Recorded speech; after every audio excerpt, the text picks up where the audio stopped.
Hey, what's up guys, my name is Hunter, and for today's video I thought I'd do something a little different. Now, I have noticed there are quite a few Breyer versus Schleich debates on YouTube, and I've seen a couple Breyer versus Peter Stone videos, but I haven't come across any Breyer versus Copperfox videos, so I thought I would make one myself and sort of discuss the two companies. So I have 4 different topics that I'm going to be talking about. Now, before I start this video, this is all based on my own opinions of owning both Breyer and a Copperfox model, so everyone's opinions are going to be different. So I thought I would make this sort of video to start a conversation down in the comments about it. So please feel free to leave any comments after this video and leave your own personal input on if you do or don't like Copperfox or do or don't like Breyer. And I'm hoping this video might even influence people, if you don't have a Copperfox model, to buy a Copperfox, or if you don't have Breyer, to get Breyer, or if you want to collect both, to collect both. You know, so that's the point of this video, and to just sort of discuss the differences or the similarities between the two model horse companies. So that's what I'm going to be doing for you guys today, and I hope you enjoy this video.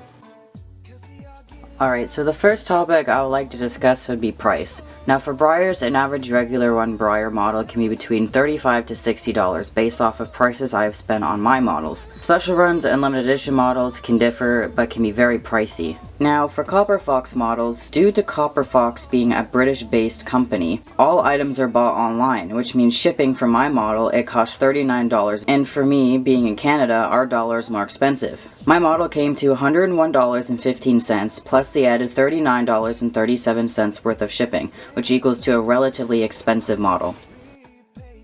Next is shading. Breyer has some models with amazing shading, such as Huckleberry Bay and Mistral, but they also produce ones with very minimal if not close to any shading, for example models like Shameless.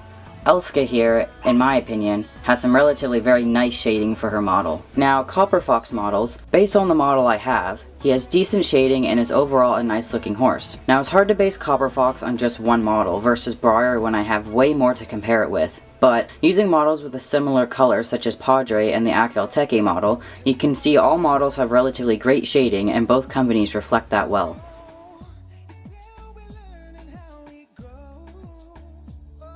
The next topic is size. Breyer horses come in an array of different sizes to appeal all collectors, their more popular scale being the traditional models, which are quite large.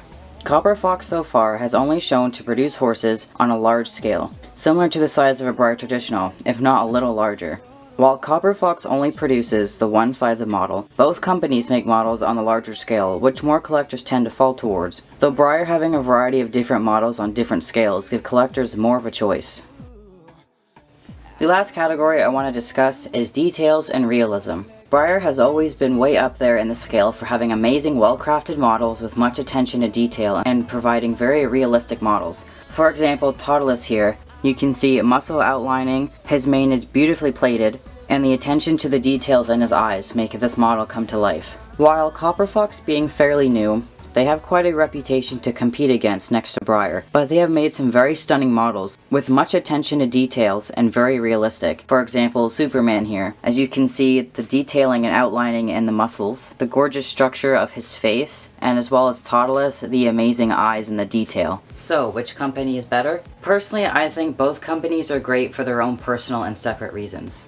I would love to have more Copperfox models, but what's keeping me from it? They're a little bit too pricey for me, and they only have a very select few amount of models available for purchase. As we all know, Breyer has hundreds and hundreds of different models to choose from, while Copperfox only has a very select few. The amount that they have are very well crafted and very well done and put together models. I will say it's definitely worth to get a Copperfox model, and I'd like to have more as well. But for now, I think I'm going to stick with Breyer because it's more in my price range and they're easier to get a hold of.